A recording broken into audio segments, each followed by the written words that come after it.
여러분, 행복한 가정, 또 꿈꾸기를 원하는 가정은 어떤 가정이겠습니까? 아마 요즘 들어서 가정을 이루고 또 자녀를 둔 부모님이라면 행복한 가정, 또 꿈을 이루고 싶은 어떤 가정이 되려면 무엇인지에 대해서 고민하고 또 질문하는 그런 일들이 일어납니다. 그리고 이에 대한 어떤 대답으로 가정에 관련된 강의를 듣거나 또 책방에 가게 되면 가정에 관련된 어떤 책들이 계속적으로 쏟아지는 것을 보게 됩니다. 가정에 기쁨이 있고 또 감사가 있고 위로가 있고 소망이 있고 배움이 있는 그런 어떤 가정이 모두에게 다 이루어지기를 원한다는 겁니다. 그렇다면 정말로 그런 어떤 가정이 되기 위해서 또 꿈 같은 가정, 또 행복한 가정은 어떤 모습이겠습니까? 많은 가정 전문가들은 그런 어떤 가정들은 서로에 대한 어떤 존중과 배려가 반드시 있다라는 겁니다. 그리고 또 서로 대화하면서 각자의 자리에서 자기의 책임을 질 줄 아는 그런 어떤 가정이 행복하고 또 꿈꾸기를 원했던 그런 어떤 가정이라고 합니다. 그런데 이런 이야기를 하면서 전문가들은 우리가 행복한 가정을 보게 되면 부모가 자녀에 대한 어떤 좋은 관계를 먼저 생각할 때가 있다는 거예요. 그래서 먼저 좋은 아빠 그리고 좋은 엄마가 되면 그 가정은 행복해지겠다 이렇게 말하지만 가정 전문가들은 이런 일들이 일어나기 이전에 먼저 선행돼야 할 것이 있다라는 거예요. 그것이 바로 자녀와의 관계 이전에 부부와의 어떤 관계가 좋아지면 좋아질수록 행복하고 또 기쁨이 넘치는 가정이 된다는 겁니다. 그러면서 이런 이야기를 한번 하더라고요. 어느 날 주로 아빠나 엄마들이 자녀에게 이런 얘기를 합니다. 너는 아빠가 좋아, 엄마가 좋아. 그러면 아이들이 무심코 대답하지만 언젠가부터는 대답이 똑같습니다. 나는 아빠도 좋고 엄마도 좋아. 그러면서 아이들이 그런 어떤 질문에 스트레스를 받는다는 거예요. 그리고 나서 점점 이 아이가 자라나면 아빠가 질문했던 그 질문을 거꾸로 얘기합니다. 그러면 아빠는 내가 좋아, 엄마가 좋아, 둘째가 좋아. 이렇게 또 묻는다고 합니다.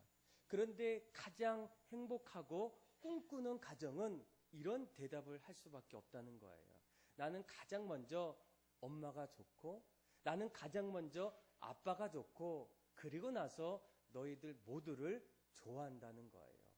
물론 어렸을 때는 그 대답이 조금은 마음이 좀 아플 수도 있어요. 우리 아이들이 느낄 때에는 그렇게 느낄 수도 있지만 전문가들은 이렇게 얘기해요. 아이들이 엄마의 모습, 또 아빠의 모습, 또 두 분의 어떤 행복한 모습을 보면서 미래의 자신들의 모습을 만들어 간다는 거예요. 그래서 나중에는 정말로 이 부부의 어떤 관계가 좋으면 좋을수록 나도 앞으로 커서는 아빠처럼 엄마처럼 그런 어떤 사람이 되기를 간절히 원한다는 겁니다. 그래서 행복한 가정의 모습 또 우리가 꿈꾸기를 원했던 가정에 두드러지게 나타나는 가장 첫 번째 모습은 자녀의 관계보다도 부부의 관계가 더 좋고 행복해지는 어떤 그런 모습이라는 거예요. 그렇다면 여러분 우리가 이런 어떤 모습 속에서 우리들이 섬기는 교회의 모습은 어떤 모습이겠습니까? 우리가 정말로 건강한 교회를 꿈꿉니다. 또 좋은 교회를 만나기를 원해요. 하나님이 정말로 기뻐하는 그런 어떤 교회를 만나기를 원합니다. 그런데 그런 교회일수록 어떤 모습이 점점 나타나겠습니까? 오늘 우리가 말씀을 보게 되면 그런 교회를 성령 충만한 교회다 이렇게 말합니다. 여러분 이 성령 충만한 교회는 새로운 교회이고 또 새롭게 꿈 같은 그런 어떤 모습의 공동체라는 거예요. 그런데 오늘 말씀을 보게 되면 도대체 성령 충만했던 교회의 모습은 여러분 어떤 모습이겠습니까? 우리 한번 읽었던 31절의 말씀을 같이 한번 읽어보도록 하겠습니다. 시작. 빌기를 다음에 모인 곳이 진동하더니 무리가 다 성령이 충만하여 담대히 하나님의 말씀을 전하니라. 아멘. 여러분, 이 성령이 충만했던 그 교회에 나타났던 모습 중에 하나가 땅이 어떻게 됐다고요? 진동했다는 거예요. 여러분, 이 땅이 진동했다는 것은 그 땅의 모든 뿌리가 완전히 뒤바뀌었다는 겁니다. 물론 우리가 성경을 읽어보면 진동했다는 것은 성령께서 하나님의 어떤 임재를 뜻하게 돼요. 그런데 오늘 말씀을 잘 보시면 성령께서 임하셨다는 어떤 그런 물리적인 상황만을 말하는 것이 아니라 이 말씀 속에서는 조금 더 역사적 시점에서 우리가 볼 필요성이 있다라는 거예요. 이때까지만 하더라도 그 당시에 하나님을 믿었던 가장 큰 어떤 중심에는 유대교가 있었어요. 그런데 예수님께서 이 땅에 오시고 또 성령께서 충만할 때에는 이제 땅이 진동했다는 것은 그동안 신앙의 모든 사람들이 갖고 있었던 유대교에 대한 어떤 신앙보다는 이제 유대교는 점점 퇴장하게 되고 그 안에서 새로운 공동체가 탄생하는 그런 어떤 예고하는 어떤 시점이라는 거예요. 그래서 그때에 썼던 한 가지 단어가 진동이라는 거예요. 전에는 수많은 사람들이 유대교에서 함께 모여서 하나님의 앞에 예배했다면 이제는 성령이 충만하여서 예수님을 통해서 새롭게 모든 것이 이제는 뒤바뀌고 새로워지는 어떤 공동체가 이제 점점 찾아오는 그런 어떤 모습 속에서 땅이 진동하는 일들이 나타났다는 거예요. 그러면 우리가 오늘 이 말씀을 통해서 성령이 충만하여서 땅이 진동하고 그 안에서 새로운 공동체가 이루어졌을 때 하나님께서 세우셨던 그런 꿈꾸기를 원했던 교회의 모습은 여러분 어떤 모습이겠습니까? 저는 오늘 이 말씀을 통해서 정말로 우리 교회가 그런 모습으로 점점 나아가고 있는가? 또 우리가 그런 어떤 마음의 교회를 찾고 있는가? 그런 교회를 점점 세우기를 원하는가를 한번 함께 고민하고 나누기를 원합니다. 여러분, 첫 번째로 성령 충만한 교회, 또 하나님께서 꿈꾸셨던 그 교회의 첫 번째 모습은 무엇이겠습니까? 이 믿음의 사람들이 서서히 영적 가족의 공동체로 만들어가고 있다는 거예요. 여러분, 이 성령이 충만했을 때 일어났던 일들은 어떤 개념적인 어떤 그런 이야기가 아니라는 겁니다. 이 성령이 충만해서 땅이 진동했다는 것은 삶으로부터의 어떤 새로운 변화가 일어났다는 거예요. 그래서 여러분, 영적이고도 내적인 모습이 땅이 진동하고 뿌리가 완전히 바꿔졌을 때 어떤 모습으로 표현하는데 그 첫 번째 모습이 바로 32절의 말씀이에요. 우리 한번 32절의 말씀을 우리 같이 한번 읽도록 하겠습니다. 시작. 믿는 무리가 한 마음과 한 뜻이 되어 모든 물건을 서로 통용하고 자기 재물을 조금이라도 자기 것이라 하는 이가 하나도 없더라. 아멘. 여러분, 믿음의 사람들이 모였는데 그 자리에서 어떤 일들이 일어납니까? 32절에 보니까 믿는 무리가 한 마음과 한 뜻으로 함께했다, 이렇게 표현하게 됩니다. 여러분, 어느 공동체가 한 마음, 한 뜻으로 가질 수 있겠습니까? 아마 이 땅에는 수많은 공동체가 있는데 그 중에서 한 마음과 한 뜻을 품을 수 있는 공동체가 바로 가족이라는 거예요. 여러분, 이 가족이라고 한다면 보통 피로 맺은 어떤 가장 최소한의 단위, 공동체를 말하게 됩니다. 그런데 우리가 늘 이런 어떤 생각 속에서 가족만큼 한 마음, 한 뜻이 있는 공동체가 있을까? 거기에 대해서 우리가 긍정적으로 바라보는 사람이 별로 없다는 거예요.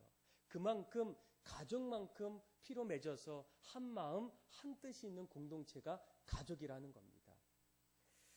그런데 오늘 말씀은 그런 어떤 우리의 생각을 뛰어넘어서 바로 교회라는 곳이 한 마음과 한 뜻을 갖게 된다는 거예요. 이 부분을 바로 사도 바울은 에베소서 5장 말씀에 조금 더 구체적으로 설명을 해요.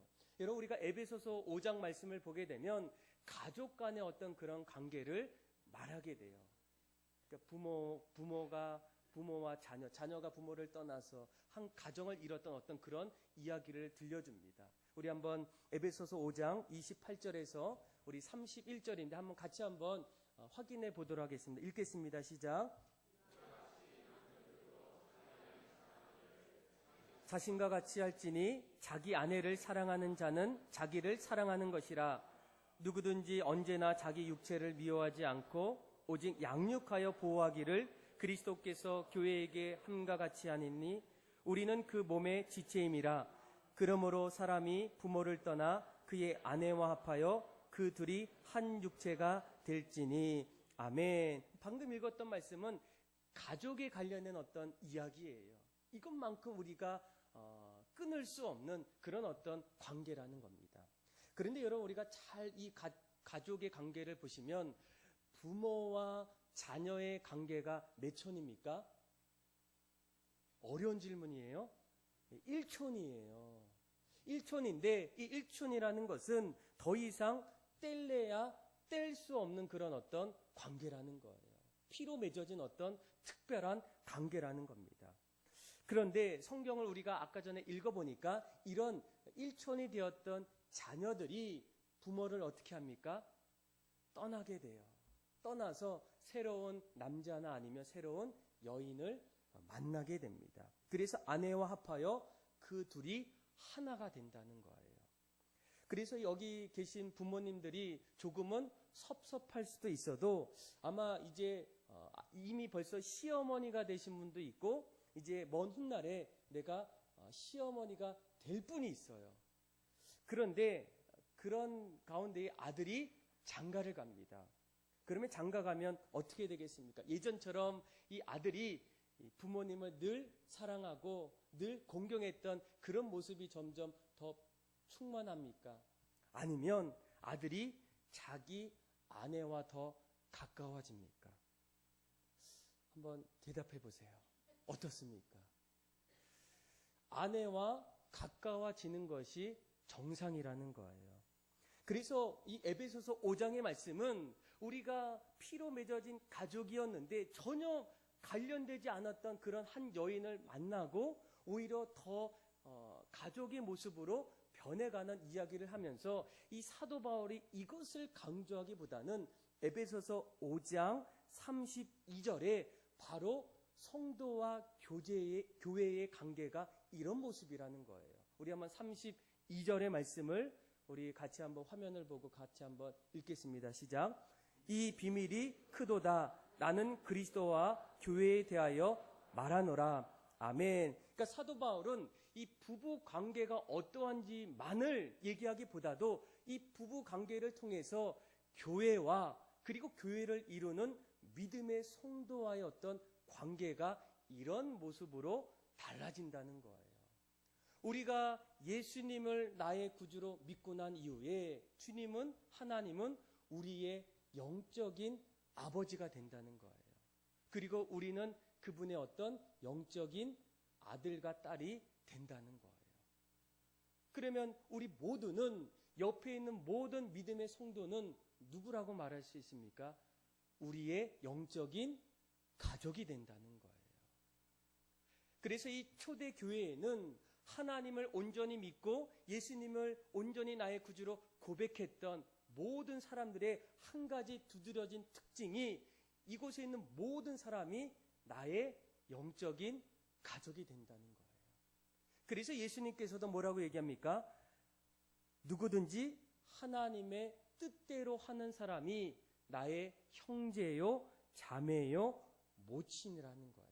그러니까 어떤 분들은 그래요, 목사님, 교회는 가족과 같은 사람들의 모임인 것 같아요. 그런데 그 말은 조금 약간 20%가 부족해요.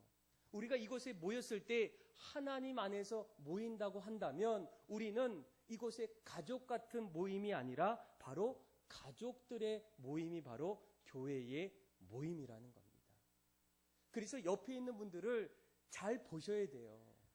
그냥 지나치면 안 돼요. 남처럼 여기시면 안 된다는 겁니다. 하나님께서 예수 그리스도의 보혈로 우리를 한 형제, 한 자매, 한 식구로 우리를 맺어주셨다는 거예요. 그래서 이 초대교회의 모습을 보게 되면 우리가 아까 읽었던 4장 32절 말씀에 보게 되면 믿는 무리가 다른 마음이 아니라 한 가지 똑같은 마음, 똑같은 뜻으로 점점 이뤄가고 있다라는 거예요.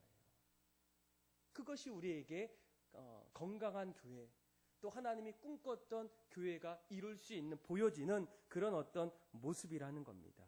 그래서 저는 옆에 계신 분들을 여러분들이 이번에 정말로 한번 축복해 줬으면 좋겠어요. 당신은 이제부터 나의 가족입니다. 한번 이렇게 한번 얘기해 보세요. 속으로 무슨 소리 이렇게 얘기하시면 안 되는 거예요. 우리가 주님을 믿고 주님이 우리의 아버지가 되시면 우리 모두는 한 마음으로 주님이 내 안에, 내가 주님 안에 거할 때 우리는 한 영적인 가족이 된다는 거예요. 그래서 장로님께서 한 번은 저에게 이런 얘기를 해요. 목사님 참 신기해요. 뭐가 신기합니까? 아니 저희 피로 맺어진 가족들은 요즘에 보니까 특별히 어떤 행사가 있을 때 아버지를 찾아뵙고 또 가족을 찾아뵙는데 이곳에 있는 분들은 어쩔 수 없이 이게 내가 의도한 건지 의도하지 않는 건지 몰라도 매 주일날 오면 항상 이분이 있어요. 항상 만나요. 항상 대화해요. 점점 그렇게 대화하고 함께할 때에 우리가 어떤 모습으로 변해갑니까? 주님 안에서 한 형제가 되고 한 자매가 되고 영적인 가족이 된다는 거예요. 그래서 여러분 우리가 함께할 수 있는 그 자리에 참여하는 것이 중요하다는 겁니다. 가족은 함께하는 시간이 있다는 거예요. 바쁘더라도 어렵더라도 시간을 내야 된다는 거예요. 그래야 우리가 영적인 가족일 때 그 가족의 역할을 우리가 감당하지 않겠습니까? 그래서 이 초대교회는 뜻밖의, 뜻하지 않았던 그런 어떤 일들이 한 마음 한 뜻으로 그들이 함께 모이는 일들, 그래서 가족의 모습으로 점점 변해가고 있다는 거예요. 그것이 바로 성령 충만했던 교회의 첫 번째 모습이라는 거예요. 저는 여러분들에게 한 가지 묻기를 원해요. 여러분들에게도 영적인 가족이 있습니까? 누구이십니까? 얼마나 있습니까? 또 어떻게 그들과 함께하기를 원합니까? 그들이 정말 가족이고 하나님이 우리에게 맺어준 영적인 가족이라면 우리가 그들을 어떻게 하기를 원하겠습니까? 두 번째로 여러분 이 성령 충만한 교회 또 점점 꿈꿨던 그런 교회의 두드러진 모습은 바로 그 공동체는 자연스럽게 복음을 증거하는 공동체가 된다는 겁니다. 여러분 이 초대교회가 두드러지게 나타나는 현상 가운데 하나가 무엇이냐면 그냥 누구도 말하지 않았는데 그 복음을 전하지 않고서는 견딜 수가 없는 거예요. 그래서 날마다 사람들을 만날 때마다 복음을 전하게 된다는 겁니다. 여러분 이 복음을 전하는 이유가 무엇이겠습니까? 이 복음에는 능력이 있기 때문이에요. 복음에는 어떤 힘이 있기 때문입니다. 소망이 있기 때문이에요. 그래서 여러분 우리가 이 사도 바울이 뭐라고 얘기합니까? 사도 바울도 사실은 처음부터 그런 사람이 아니었어요. 그런데 이 복음을 알게 되고 또 복음의 능력을 깨닫게 되고 난 이후로부터 그가 사람들 앞에서 끝까지 복음을 전해요. 그래서 로마서 1장 8절에 보게 되면 내가 복음을 부끄러워하지 아니하노니 이 복음은 모든 믿는 자에게 구원을 주시는 하나님의 능력이라는 거예요. 이 능력을 알았기 때문에 사도 바울은 날마다 만나는 사람들, 내가 있는 그 자리에서 예수 그리스도를 전하게 됩니다. 그래서 여러분 이 교회의 존재 이유를 묻는다면 여러분 이 땅에 교회가 존재해야 될 가장 큰 이유가 무엇이겠습니까? 왜 예수님께서 이 땅에 그리고 또 이 지역에 자꾸만 어떤 분들은 교회가 많다고 하는데 왜 교회를 자꾸만 세우시는 이유가 무엇이겠습니까? 잃어버린 영혼들, 아직도 복음을 듣지 못한 영혼들, 아직도 복음을 알지 못한 영혼들에게 복음을 증거하고 복음을 알려드리길 원해서 교회가 존재하는 거예요. 그래서 어떤 교회든 전도하지 않고 복음을 증거하지 않는 교회는 모양은 교회지만 그 내용은 교회의 생명을 잃어가고 있는 겁니다.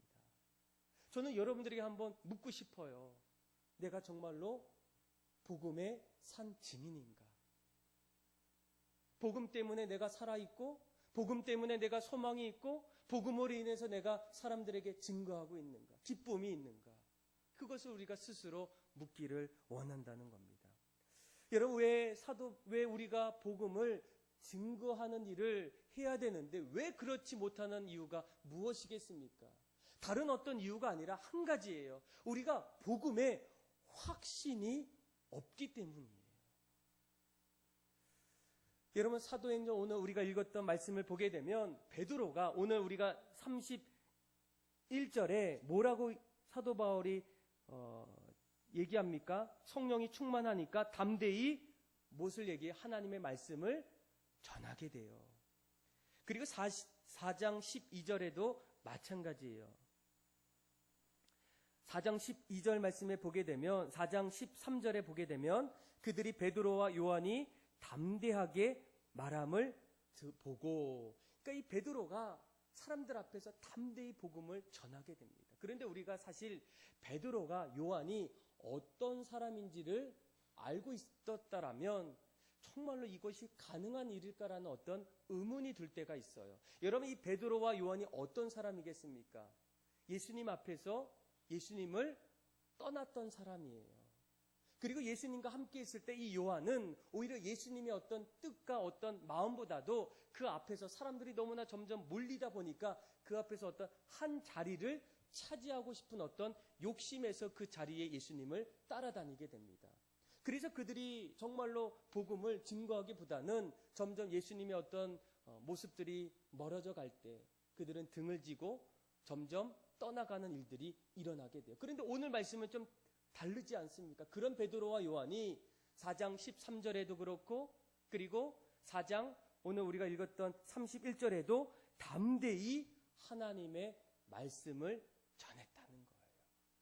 그 이유가 여러분 무엇이겠습니까? 그들이 복음이 무엇인지를 깨달았기 때문이에요.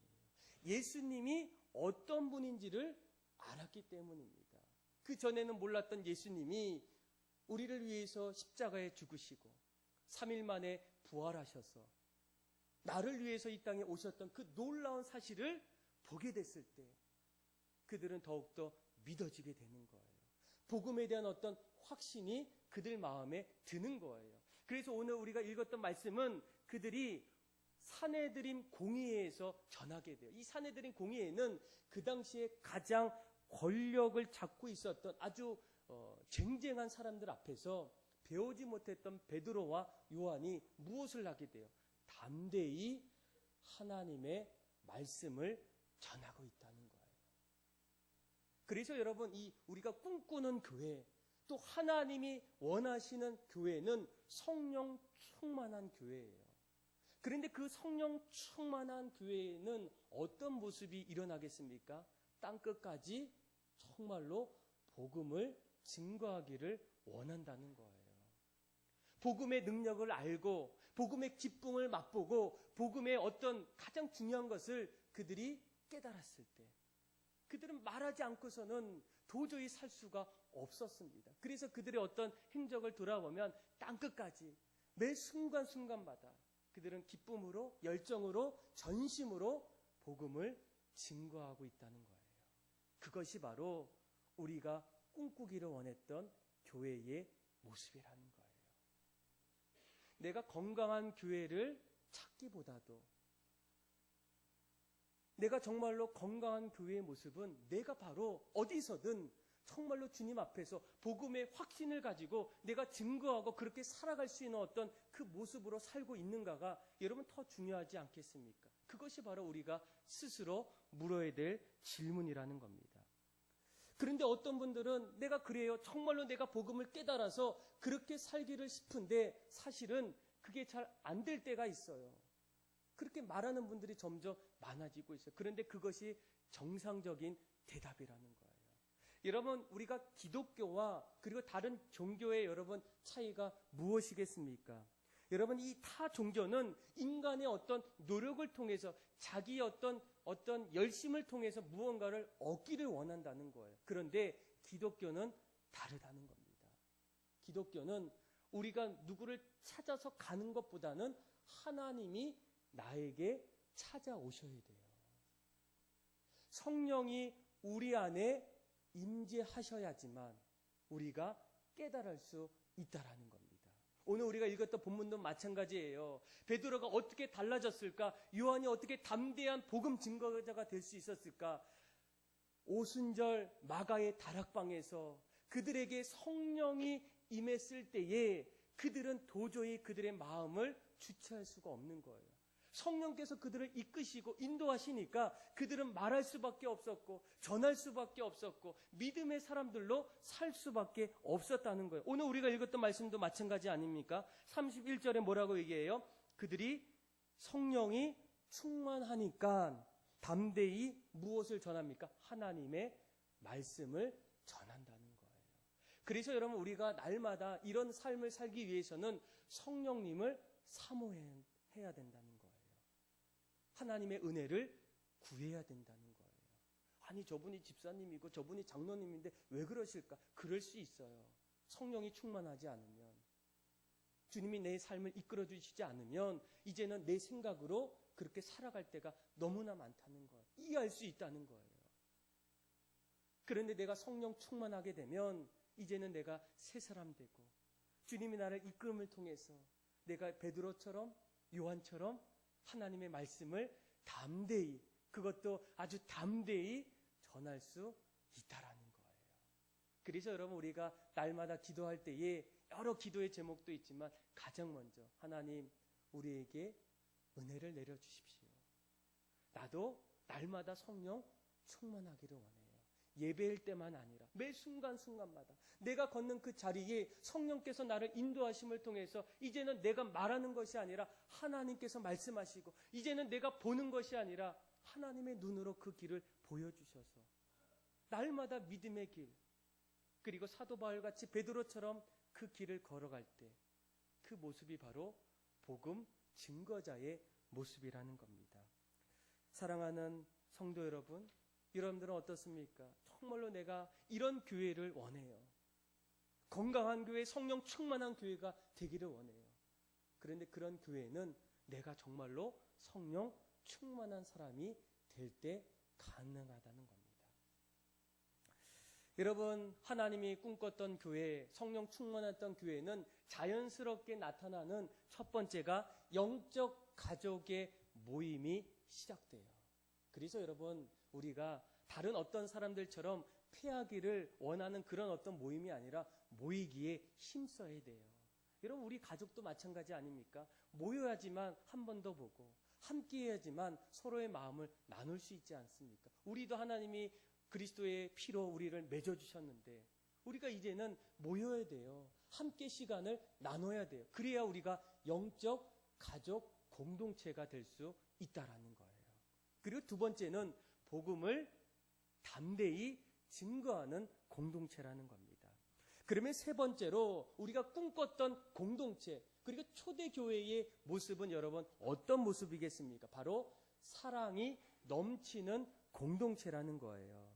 여러분, 교회 안에 무언가 보이지 않는 어떤 기류가 흘러가야 돼요. 그런데 그 흘러갈 때 그 기류가 무엇이 되기를 원합니까? 바로 사랑이라는 거예요. 사도 바울은 우리 인간들의 인생을 뛰어넘어서 믿음의 사람들에게는 세 가지가 필요하다는 거예요. 그런즉 믿음, 소망, 사랑, 이 세 가지는 우리와 함께 있어야 된다는 겁니다. 그런데 이 세 가지 중에서도 가장 중요한 한 가지만 원한다면 그 중에 제일은 뭐라고 합니까? 사랑이라는 거예요. 우리 안에 사랑이 반드시 있어야 한다는 겁니다.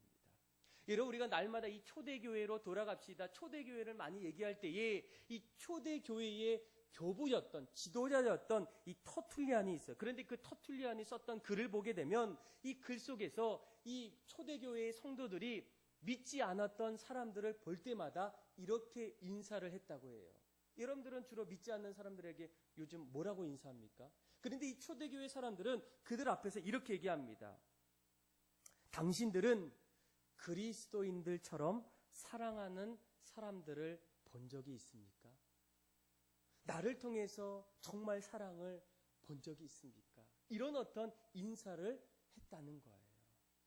그러니까 다시 얘기하면 그들은 날마다 그 안에서 주님이 주셨던 그 충만한 사랑이 우리 인간 안에서 깨닫지 못했던 그 충만한 사랑으로 살아가고 있다라는 거예요. 그래서 그들은 당신들은 그리스도인들처럼 사랑하는 사람들을 본 적이 있습니까? 이렇게 그들은 믿지 않는 사람들에게 인사했다는 거예요. 여러분들도 그렇게 인사할 수 있겠습니까? 내일부터 직장에 가서 또 믿지 않는 사람들 앞에서 또 가까운 친구들에게 나를 통해서 진정한 사랑을 본 적이 있습니까? 이렇게 말할 수 있겠습니까? 왜 우리가 그렇게 말할 수 있겠습니까? 그 사랑은 인간의 사랑이 아니라는 거예요. 예수님이 우리의 모든 것을 위해서 자신의 생명을 주었던 그 사랑이기 때문이에요. 그래서 우리가 함께 읽었던 말씀을 보게 되면 그 사랑이 그 초대교회에 임했을 때 어떤 일들이 여러분 일어나겠습니까? 우리 한번 33절에서 우리 35절까지의 말씀을 같이 한번 읽겠습니다. 시작. 사도들이 큰 권능으로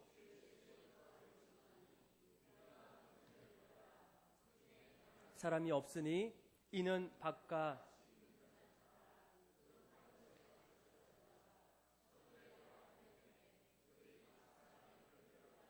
나눠줌이라. 아멘.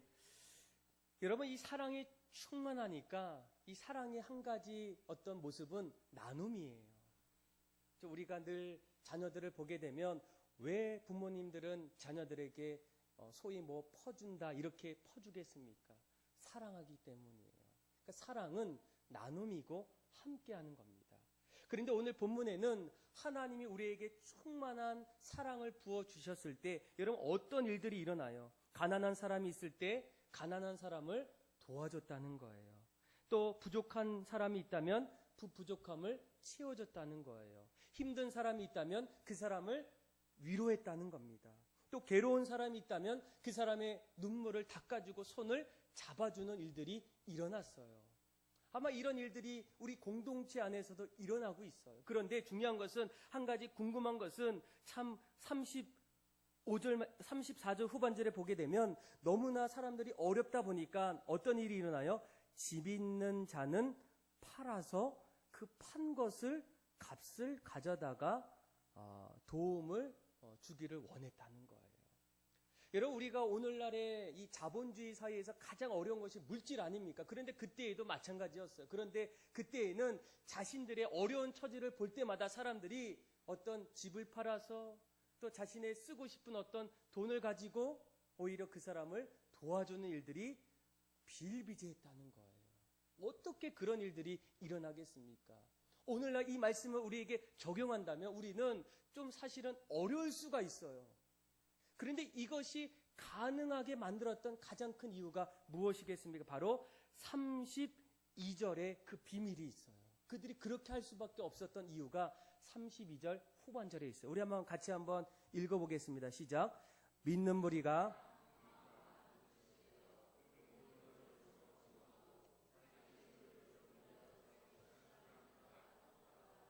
아멘. 자, 여기서 보게 되면 정답은 우리가 참된 그리스도인이 되면 가능하다는 거예요.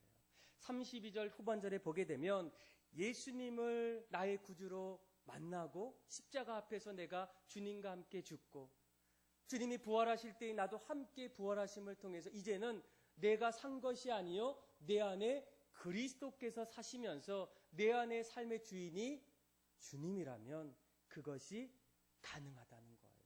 그러니까 전에는 이 물건이 내 물건이었어요. 똑똑한 것도 내 지혜였어요. 갖고 있는 것도 내 것이었어요. 그런데 주님이 내 삶의 주인이다 보니까 어떤 일들이 일어나요? 이제는 이것이 내 것이기보다도, 내 물건이기보다도 누구의 것이라고 고백해요?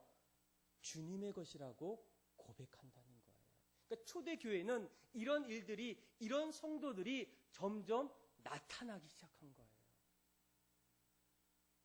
우리가 갈라디아서 2장 20절 말씀에 내가 그리스도와 함께 십자가에 못 박혔나니 그런즉 이제는 내가 산 것이 아니요 내 안에 그리스도께서 사신 것이라. 이제는 내가 육체 가운데 사는 것은 나를 사랑하사 나를 위하여 자기 몸을 버리신 하나님의 아들을 믿는 믿음 안에서 사는 것이라 이렇게 고백하게 돼요. 사도 바울도 그랬고 베드로도 그랬고 수많은 제자들이 이제는 내 안에 내가 아닌 예수님께서 사신다는 거예요. 그러니까 주님의 눈으로 그 가난한 사람들을 볼 때마다, 어려운 사람을 볼 때마다, 영적인 가족을 볼 때마다 여러분 어떤 마음이 들겠습니까? 함께하기를 원한다는 거예요. 뭔가 도와주고 싶고 뭔가 배려해주고 싶고 뭔가 그의 손이 되어주고 싶다는 그런 어떤 마음이 점점 들고 있다는 거예요. 주님을 나의 구주로 고백해서 이제는 내 안에 내가 산 것이 아닌 하나님이 내 삶의 주인이 되었을 때, 그래서 성령 충만한 교회 안에는 하나님이 주인된 교회예요. 목장도 마찬가지예요. 선교회도 마찬가지예요. 모든 신앙의 주인이 누구입니까? 바로 예수님 하나님이라는 거예요. 그것이 될 때에 정말로 하나님이 원하셨던, 또 초대교회 때 우리가 초대교회로 돌아가기를 원했던 그 모습이 이런 모습으로 점점 달라지고 있다는 거예요. 어떤 분들은 이런 모습이 어떤 공산주의와 좀 비슷한 원리 아니겠습니까? 함께 나누고 함께 쓰고. 그런데 여러분 이 공산주의와 이 기독교는 완전히 달라요. 나눔은 비슷한데 여러분 이 공산주의는 정책이나 무력의 힘으로 목적을 수행하면서 같이 나누는 거예요. 그런데 여러분 이 기독교는 무엇입니까? 시키지 않았는데 스스로 자발적으로 그 일을 한다는 거예요.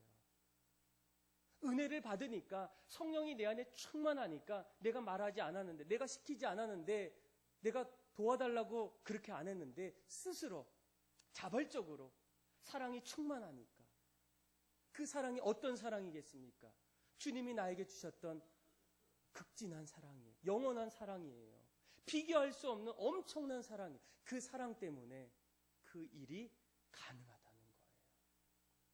여러분 우리도 이 땅에서 이런 삶을 꿈꿔야 되지 않겠습니까? 여전히 우리에게 도움이 필요한 사람이 있어요. 어려운 사람이 있어요. 그리스도의 사랑을 필요로 하는 사람이 있어요. 그런데 사실 우리가 이것이 잘 됩니까? 안 됩니까? 잘 안 된다는 거예요. 안 되는 게 어쩌면 정상이에요. 아직도 내 안에 내 자신이 주인이기 때문에. 그래서 여러분 우리가 성령 충만해야 된다는 거예요.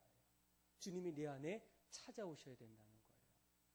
그래서 내가 이제는 더 이상 말하는 것이 아니라 주님께서 말씀하시고 내가 행동하는 것이 아니라 주님께서 나를 이끄심을 통해서 주님이 하신 일들이 가능할 때 그 일들이 점점 일어난다는 거예요. 그래서 우리는 날마다 무엇이 필요하겠습니까? 하나님 우리에게 성령의 충만함을 주시옵소서. 우리에게도 하나님의 영원한 사랑을 부어주십시오. 내가 알지 못했던, 내가 깨닫지 못했던, 내가 그렇게 발견하지 못했던 그 은혜를 내가 받고 누릴 때에 그때 그 공동체는 사랑의 공동체가 된다는 거예요. 그런 공동체를 이루고 싶지 않습니까? 그런 공동체가 돼야 되지 않겠습니까? 내가 섬기는 교회가 또 온누리 소망교회가 그런 교회가 여러분 돼야 되지 않겠습니까? 뭐 여러 가지 어떤 교회마다 막 어떤 들려오는 이야기가 있는데 제가 한 가지 바라는 어떤 소망이 있다면 온누리 소망교회는 온누리 소망교회 성도들은 정말로 성령 충만한 사람들이야.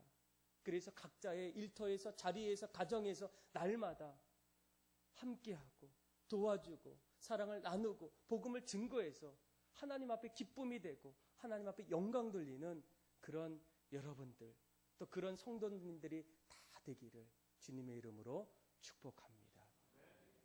우리 찬양 한 곡 불렀으면 좋겠는데요.